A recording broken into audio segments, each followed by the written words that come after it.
But then you look at a place like Colombia in the year 2026, and that predictable clock isn't just shifted. I mean, it is completely shattered. Totally shattered. I was reading through this incredible travel and cultural source material for our deep dive today. It's called Pulse of Colombia, Nightlife and Street Culture.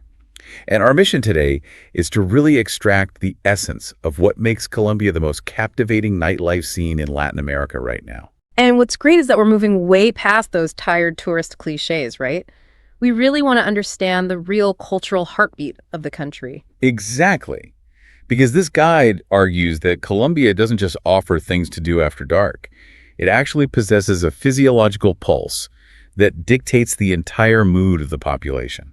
Yeah, the phrasing the author uses is striking. They describe it as an experience that just pulses through your veins the very moment you step onto the street. It really is a hook. I mean, we'll be looking at the extreme contrasts of this vibrant country, from like wild 2 a.m. salsa parties to sophisticated rooftop lounges and unfiltered, gritty city streets. And the guide demands that you look at those extreme, often jarring contrasts to actually understand what is driving this cultural heartbeat. Okay, let's unpack this, because the guide insists that if you want to understand the modern Colombian energy, you really cannot start in a curated club. No, definitely not. You have to start on the Caribbean coast. Right, in Cartagena, specifically inside the historic walled city known as El Centro. And the detail that stopped me in my tracks was the timing. The source explicitly pinpoints 2 a.m. as the moment the city truly wakes up and gets wild. Which completely upends that conveyor belt timeline we were just talking about, you know? Exactly. You have locals and travelers packed onto these cobblestone streets, salsa rhythms spilling out of literally every doorway, and this warm Caribbean breeze sweeping through the alleys. The guide calls Cartagena the wild card of the country. It really paints this picture of loud, colorful, just unbridled spontaneity. It sounds like the entire historic city turns into a giant open-air living room where the architecture actually amplifies the party. But, you know, I'm trying to figure out the mechanics of this. Why does that 2 a.m. start time make it the wild card compared to standard nightlife expectations? I mean, if everyone knows the party starts at 2 a.m., isn't that just like a new schedule? What's fascinating here is that it's not just about shifting the hours on a clock, right? It's a profound psychological shift. Think about the mental state of a human being at 2 in the morning. Right. You're usually pretty exhausted. Exactly. And by that hour, the structured, professional, ego-driven parts of our brains are usually offline. Yeah. The people who are out merging on those cobblestones aren't networking. Oh, that makes so much sense. Yeah. They aren't posturing the way you might at an 8 p.m. dinner. Right. At 2 a.m., you are stripped down to a much more raw version of yourself. So the spontaneity the guide talks about isn't about the timing of the event. It's about the unmanufactured nature of the human interactions happening there. You just cannot curate an open-air street party at 3 in the morning. Yeah, you're completely shedding the armor of the day. But I also wonder how much of this is dictated by the physical space. The source makes a huge deal about the architecture of El Centro. Oh, the physical space is huge. We are talking about massive, centuries-old stone walls built to repel pirate attacks, and these really narrow cobblestone streets. So it's very enclosed. Very. The acoustics of that space are vital to the experience. When you have salsa rhythms playing from a dozen different doorways in a modern, open-grid city, the sound just dissipates. It vanishes into the urban sprawl. Because there's nothing to hold it in. Exactly. But inside El Centro, those heavy stone walls and tight alleys act like an acoustic bowl. They trap the sound, they trap the heat of the crowd, and they trap the rhythm. You are physically contained inside the music. Wow, so the architecture amplifies the cultural output. It's almost like the walls built for defense are actually forcing a collective experience. You literally cannot escape the pulse. You really can't. You're swept up in it. But just as you get used to this raw coastal energy, the guide pivots hard. It pulls us inland to Medellin, specifically to a district called Provenza in the heart of El Poblado. And the contrast is massive. The source labels Medellin the refined queen to Cartagena's wild card. The visual language the guide uses completely shifts here. I mean, we go from cobblestone streets to highly curated, multi-level open-air terraces. Right. It describes Provenza as the most polished and internationally recognized nightlife strip in the country. We're talking high-end cocktail lounges, sophisticated rooftop bars, and just crowds of stylish, confident single women driving this unmatched modern energy. It really ranks it as one of the most beautiful nightlife scenes in all of Latin America. Before it gets really interesting, though, when I read internationally recognized polished, and high-end rooftops, my mind immediately goes to, like, Miami or London. If a place is that polished and globalized, does it risk losing that authentic Colombian charm we just saw in Cartagena?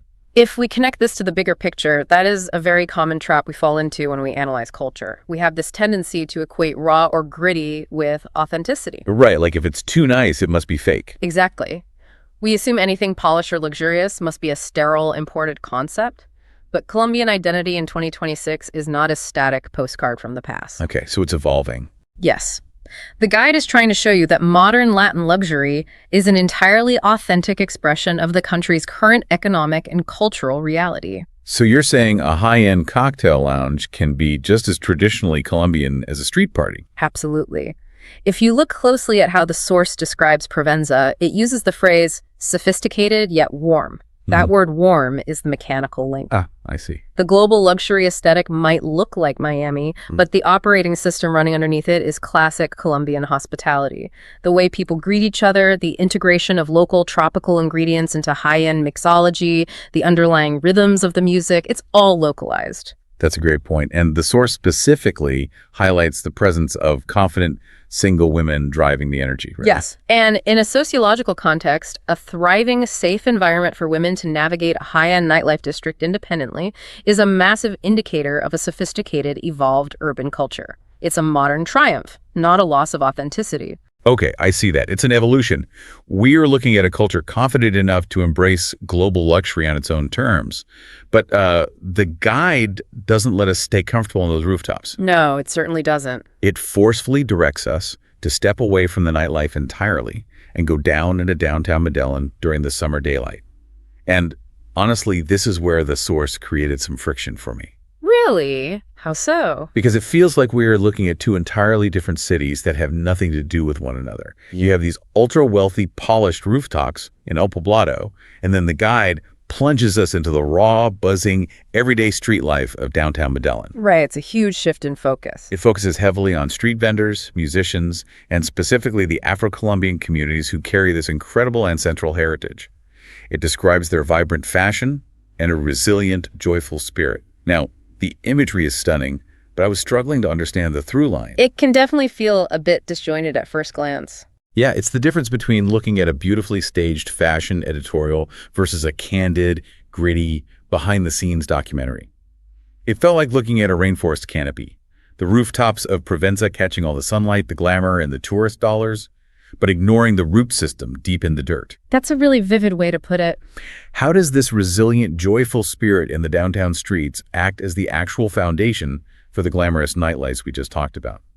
Does the guide actually connect these two worlds, or is it just like padding the itinerary to seem culturally sensitive? It is absolutely connecting them. And actually, your canopy and root metaphor is the exact mechanism the author is exploring here. The guide is arguing that the glamorous canopy of El Poblado cannot exist without the cultural root system of downtown Medellin. Interesting. So they are interdependent. Very much so. The resilience and joy of the Afro-Colombian communities aren't just isolated daytime phenomena. They are the raw material that fuels the city's entire identity, including its nightlife. But can you break down how that transfer actually happens? Like, how does ancestral resilience manifest on a luxury rooftop miles away?